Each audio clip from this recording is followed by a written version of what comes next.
3 communications ont ponctué la causerie débat de la plateforme des promoteurs et acteurs pour le développement des médias organisée dans le cadre de la commémoration de la Journée internationale de la liberté de la presse. Sylvain Zouncheme, animateur du premier panel intitulé « Les entreprises de presse du Bénin ».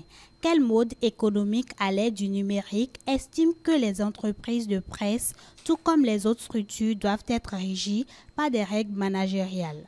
Le modèle que moi je viens donc de proposer peut aussi servir pour l'entreprise de presse dans la mesure où, pour augmenter les recettes, l'entreprise tente d'augmenter l'audience en proposant des sujets et des programmes plus attractifs, en séduisant davantage les annonceurs par la qualité des offres et du contenu des programmes. Concevoir un programme que personne ne voudra, ce n'est pas faire de l'entreprise de presse. Et pour concevoir un programme pour que les gens puissent l'accepter, il faut identifier les besoins, il faut connaître les besoins des gens.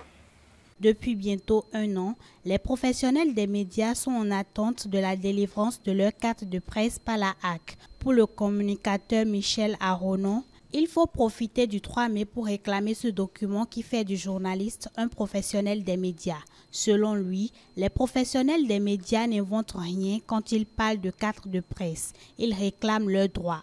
Si vous sortez d'une école de formation professionnelle et que vous avez fini de faire les 2 ans de salle tel que c'est prévu dans les conditions, dans les critères tels que définis par la décision de la HAC portant réglementation de la carte de presse, si vous ne demandez pas et que vous n'obtenez pas votre carte de presse, au cas où il y aura un problème, on peut ne pas vous reconnaître comme journaliste, bien que vous soyez détenteur d'un diplôme d'une école de formation professionnelle agréée par l'État. Ça, il faut le souligner. L'autre problème que ça pose un problème de justice parce que vous ne pouvez pas avoir été à l'école, avoir un diplôme et la pièce qu'il faut pour vous reconnaître la qualité, qu'il y a une institution qui refuse de délivrer la pièce. Mes amis, dites-moi, une institution de la République qui a un budget de fonctionnement, qui a tous les moyens de droit, peut-elle être à pied d'œuvre pendant 1 an, 12 mois? Nous sommes en mai.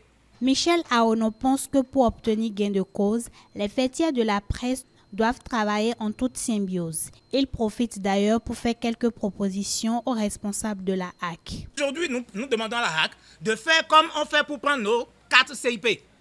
Chaque journaliste va sur la plateforme de l'ANIP, tape ses données et tout, et après on nous restitue nos 5 000 qu'on a payés au trésor. Et puis le problème est réglé. Autrement, moi je proposerais aux organisations fêtières de saisir les juridictions de la République qui sont chargées de régler les contentieux entre l'administration et les usagers. Agapit Napoléon Mafroicon, consultant médias et ancien conseiller à la HAC, estime que le problème du secteur des médias n'est pas la carte de presse mais la profession elle-même.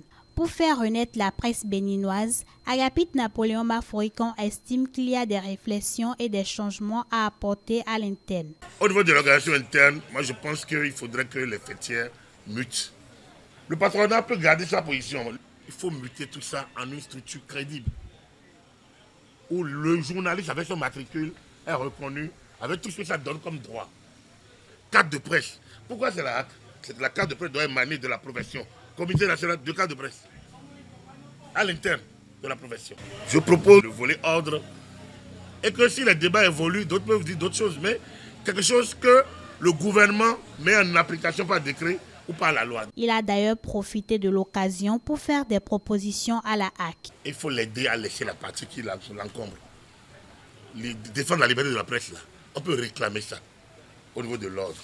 Et donc laisser la HAC faire l'accompagnement, la régulation, l'attribution des fréquences, le suivi technique.